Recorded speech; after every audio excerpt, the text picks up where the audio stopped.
Hi, it's me again with Corel Draw Tips and Tricks. Pretty cool pattern that anybody could draw, and you could change it up to whatever you want it to be. Let's get this out of the way. I've got my nudge factor set real low. We're going to start by drawing an ellipse, holding down the control button. I'm going to hit P, put it in the center of the page. I'm going to make that ellipse 10 inches. I'm going to change my nudge factor to 5, which is half. I'm going to control D or hit the plus key and go down and over. Then I'm going to hit the plus key and go over the other way. There's my shape I want. And that shape will fit inside of itself or next to it. And anything you want to do. Then we're going to left click, right click. We're actually going to take this one and control D and make a duplicate and then just move it down. I'm going to make these a little bit bigger this time. So there's 1 time, 2 times, 3 times. Okay, we want to keep the original. And we're going to call this one now the original. And we're going to, well, tell you what, we'll make a duplicate of the original and move it over. And now we can select all these and make them something thicker than a hairline. And then you've got to go to Object and convert the outlines to an object. If you don't do that, the Smart Fill tool will creep into that smaller line. Now I'm going to use blue again. It came out pretty good. And I'm going to fill in that, and that. Now let me get rid of these circles. I'm going to nudge that over. I'm going to keep my hairline for a second. And I'm going to go and group it together. I'm going to go to Object, Group, or Control G. And now I'm going to take my interactive fill tool and I'm going to swipe across it. Well, that didn't work. Maybe because that outline's there. Let me ungroup it. Let me see if I can't grab the outline and move it over. Now let's group this together.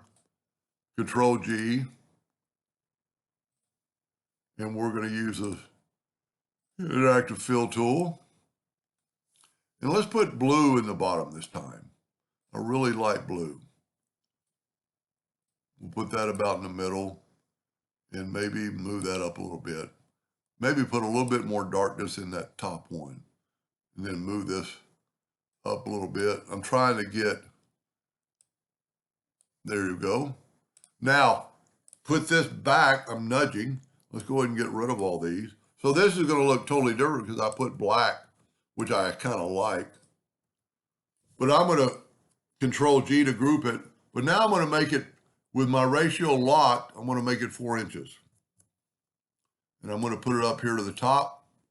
And I'm going to change my nudge factor to 4 inches.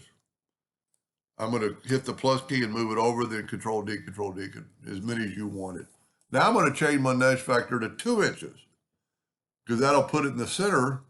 Now Control G, hit the plus key and move it down and over. And then all you have to do is you can change your nudge factor to 4 now, but just hit the plus key and just hit it twice. And then once you do that, you can Control D as many times as you want. Now I am going to, the other ones that are the white lines are not really lines anymore. So I'm going to left click, no outline. And see, now we have that. And now the black showing through, but you can't see, really can't see the outline. I like my black one better. I use the interactive fill tool and put black instead of that blue. And then that way it kind of goes into the bisque and the lines look a little bit better. I like it black. And all you have to do is just change that instead of, well, let's just do it. Won't take just a second. Let's ungroup this.